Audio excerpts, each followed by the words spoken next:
Attention, Hellmart shoppers.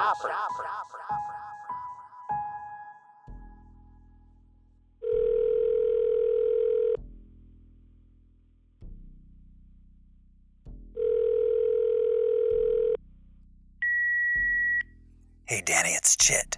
I was just calling to see if you could pick up a shift tonight. That new guy, what's his name, Ron or something? Anyway, he got eaten by a giant spider. Now we need someone to work the overnight. Call me back.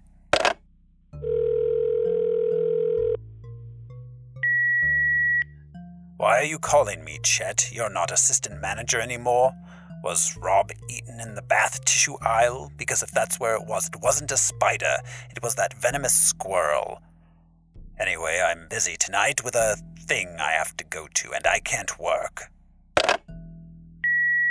Hey, Danny, it's Chet. Emily's not in tonight, and Jimmy was busy, so he asked me to give you a call. It weren't in the toilet paper aisle. It was over in the closet where we keep the printer cartridges and pens. What you doing tonight? I didn't know you were doing anything, because, I said you could go to the movies with me and Charlie Ray, and you said you had to stay home and take care of your aunt. It's Chet. Damn it, Chet, why aren't you answering when I call you back? Well, if it was in the closet, that was definitely the spider then. He's nesting in the crawl space above the drop ceiling. But check to see if Roy is still alive. The spider usually wraps up his victims for days before eating them. Steve or Chandler could probably crawl up there and see. And not that it's any of your business, but I have a date tonight. Hey, Danny, it's Chet. You got a date? Well, that's quite a slap in my face, isn't it? Since I've been trying to get you to go out with Thirsty Joe for months.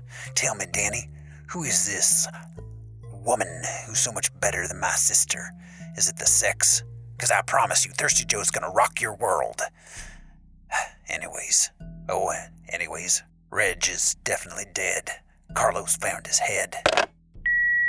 Why don't you answer, Chet? I told you, Thirsty Joe's a beautiful and charming lady, but I just wouldn't feel right after the whole chicken farm thing.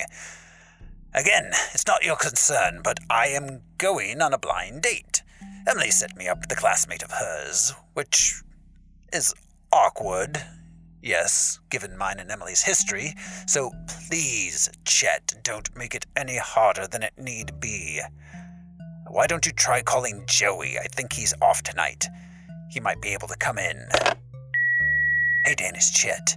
A blind date? Are you kidding me, Danny? I get you a sure thing and you're out there rolling the dice on some girl that's probably a witch or a succubus or a poetry major.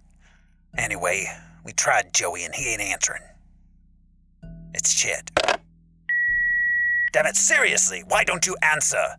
It's enough, Chet. I'm going out with Emily's friend tonight, and that is that. I'm not coming to work. You'll just have to be short-handed. Hey, Danny, listen, man, I'm sorry for being so pushy with the Thirsty Joe thing. It's just, well, she's going through a dry spell, and, if you dated her, it'd be like we were brothers, Danny. Like for real.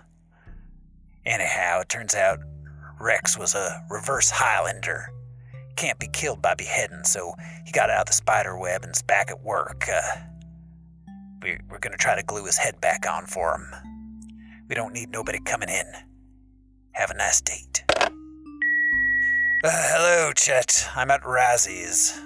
Come meet me for a drink after work. You were right. Emily's friend was a poetry major. See you in 20 minutes, buddy.